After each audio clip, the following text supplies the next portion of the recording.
नमस्कार दोस्तों, study with Dev channel में आपका स्वागत है। दोस्तों, जो पिछली वीडियो हम पढ़ा रहे थे प्रेस पर प्रतिबंध, इसका ये दूसरा भाग उस थोड़ा सा बच गया था उस क्लास में, जो किसी टेक्निकल की दिक्कत से आगे नहीं चल पाई क्लास। तो देखते हैं थोड़ा और आगे क्या था। प्रेस एक्ट में जो था, जो समाचार ब्रिटिश काल में जो प्रेस पर प्रतिबंध लगाए गए थे, इस पे देखते हैं। एक था जो वर्नाक्युलर प्रेस एक्ट 1878 ईस्वी में आया था। देसी भाषा समाचार पत्र अधिनियम 1878 ईस्वी से कहते हैं। जो वर्नाक्युलर प्रेस एक्ट है, इसको देसी भाषा समाचार पत्र अधिनियम कहते हैं। लॉर्ड लिटन के द्वारा यह लाया गया था। 1876 से 78 के बीच में अकाल पड़ा था और 1877 में दिल्ली दरबार लगा था। इससे इसकी बहुत आलोचना होने लगी। और एक था अमृत बाजार पत्रिका और सोम प्रकाश, इन दोनों के द्वारा इस वर्नाक्युलर प्रेस एक्ट की आलोचना होने लगी। दिल्ली दरबार की आलोचना होने लगी, क्योंकि उस समय अकाल पड़ा था। यदि कभी दिल्ली दरबार का आयोजन किया जाता था, तो हमने बताया था दोस्तों, उसमें बहुत शानो शौकत से धन खर्च किया जाता था। भारत से रुपया, पैसा, जवाहरात सभी को बहुत खर्च किया जाता था, अंधाधुंध।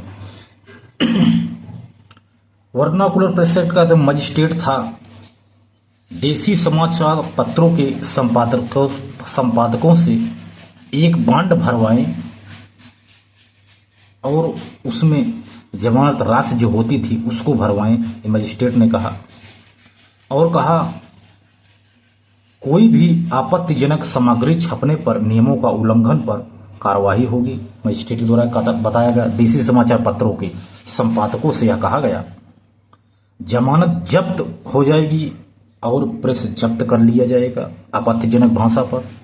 मजिस्ट्रेट का निर्णय अंतिम होगा, नो अपील, यानी इस पे किसी तरह की अपील नहीं होगी, ऐसा कहा गया। इसे गला घोंटू एक्ट कहा गया तथा मुंह बंद करने वाला एक्ट कहा गया।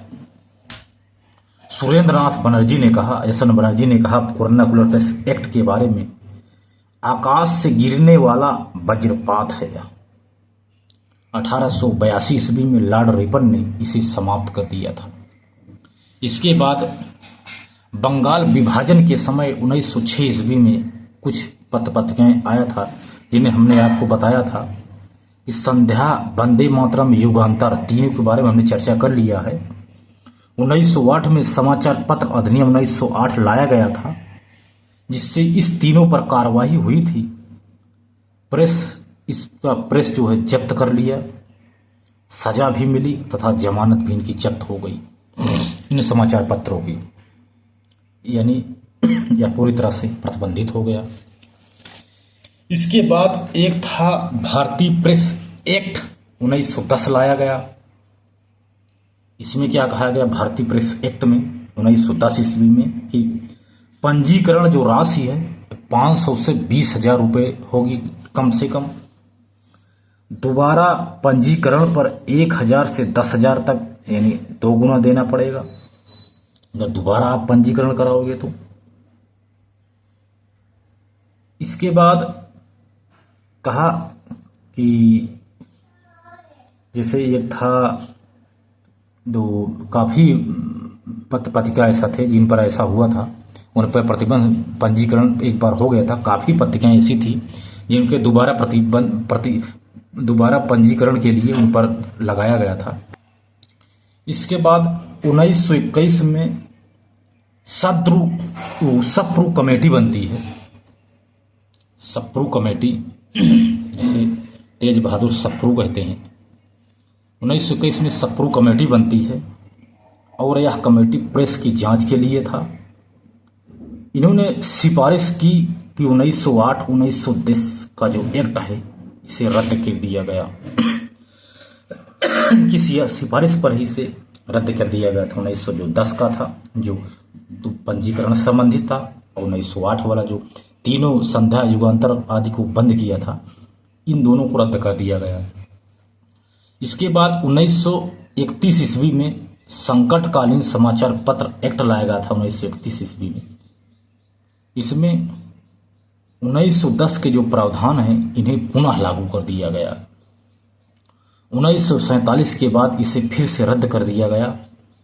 अपनी एक जांच समिति द्वारा 1931 एक्ट को भी रद्द कर दिया गया। इस प्रकार हमने प्रेस पर जो प्रतिबंध लगाए गए थे अंग्रेजों द्वारा, इस पर चर्चा कर लिया दोस्तों। तो मिलते हैं और बेहतरीन क्लास में, तब तक के लिए धन्यवाद।